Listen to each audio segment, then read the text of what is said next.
Okay friends, last వీడియోలో మనము ఇంతవరకు చెప్పుకున్నాం. ఏదంటే ఈ రియాక్షన్ వరకు చెప్పుకున్నాము. ఇప్పుడు ఏం చెప్తున్నాడంటే తుల్య రసాయన సమీకరణాలు అంటే ఏదైతే సమీకరణం మనం ప్రాథమిక రసాయన సమీకరణం ఉంటుందో దాన్ని బ్యాలెన్స్ చేయాలి. అంటే క్రియాజనకాలు క్రియాజన్యాల వైపు మొత్తం అణువులు లేదా పరమాణువులు అనేవి ఈక్వల్గా ఉండాలి. దాన్నే మనము బ్యాలెన్స్డ్ ఈక్వేషన్ అనేది బ్యాలెన్స్ చేయడం అంటామన్నమాట. ఇదే తుల్య రసాయన సమీకరణాలు. ఓకే, ఈ తుల్య రసాయన సమీకరణం అనేది మనం దేన్ని బేస్ చేసుకుని బ్యాలెన్స్ చేస్తామంటే ద్రవ్య నిత్యత్వ నియమాన్ని బేస్ చేసుకుని బ్యాలెన్స్ చేయాలి. అంటే చూడండి, ఒక రసాయన చర్య జరిగేటప్పుడు ఆ రసాయన చర్యలో ద్రవ్యరాశి అనేది ప్రత్యేకించి సృష్టించబడదు మరియు నాశనం చేయబడదు అనమాట. అనగా రసాయన చర్యలో క్రియాజన్యాలలో మూలకాల మొత్తం అనేది ద్రవ్యరాశి, క్రియాజనకాలలోని మూలకాల మొత్తం ద్రవ్యరాశికి సమానం. ఇది ద్రవ్య నిత్యత్వ నియమం. అంటే ఈ ద్రవ్యరాశి మాత్రమే కాకుండా పరమాణువుల సంఖ్య కూడా సమానంగా ఉండాలి. ఓకేనా? ఇప్పుడు పరమాణువుల సంఖ్య సమానంగా ఉంటేనే ద్రవ్యరాశి సంఖ్య సమానంగా ఉంటుంది. అంటే మనము ఏదైనా ఒక పరమాణువు యొక్క ద్రవ్యరాశిని ఎలా లెక్కిస్తామమ్మా?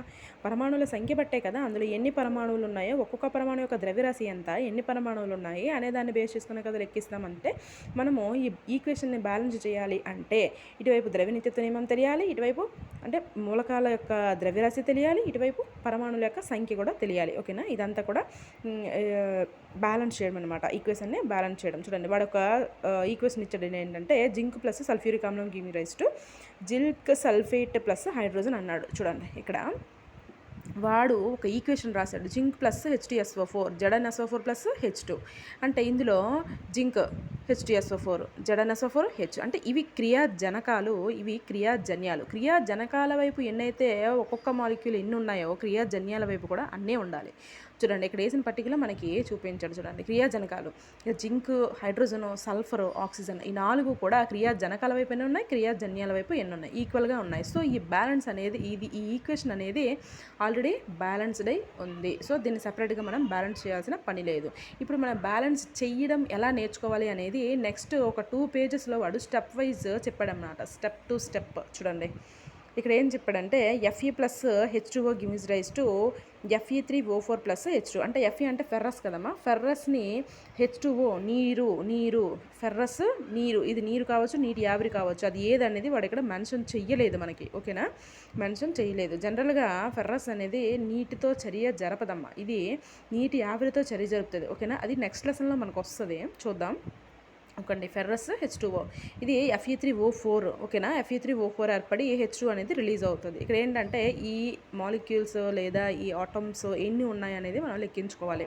ఓకేనా? లెక్కించుకొని దాని ప్రకారం మనం బ్యాలెన్స్ అనేది చెయ్యాలి. ఓకే, చూడండి, వాడు చేసిన దాని ప్రకారం ఫస్ట్ ఏం చేశాడు, క్రియాజనకాల వైపు ఎన్ని ఉన్నాయి, క్రియాజన్యాల వైపు ఎన్ని ఉన్నాయి, ఈ 3 పరమాణువులు కూడా ఫెర్రస్ పరమాణువులు, హైడ్రోజన్ పరమాణువులు, ఆక్సిజన్ పరమాణువులు, ఈ 3 కూడా ఎన్నెన్ని ఉన్నాయి అనేది ఫస్ట్ పర్టికులో వేసుకున్నాడు. ఓకేనా? తర్వాత ఈ 2 వైపులా కూడా సమానంగా ఉండే విధంగా ఎక్కడ ఏ నెంబర్ వెయ్యాలి అనేది చూసుకున్నాడు. చూడండి, Fe3O4 నందు అదే దీనికి ఎక్స్ప్లెనేషనే ఇదనమాట. ఓకేనా?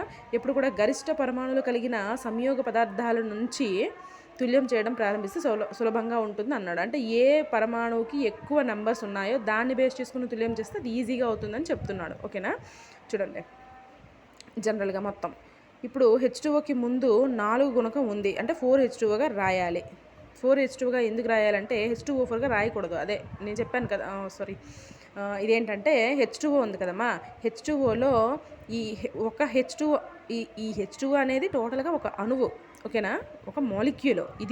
దీనికి 4 H2Oలుగా చెప్పాలి, కానీ అంతేగాని H2O కిందన 4 రాయకూడదు. ఓకేనా? అలా రాయకూడదు, అది రాస్తే అది తప్పు అవుతుంది అనమాట. ఓకేనా? ఎప్పుడు కూడా ఒక అణువు తీసుకుంటే దాని ముందు మాత్రమే నెంబర్ అనేది ప్లేస్ చేయాలి.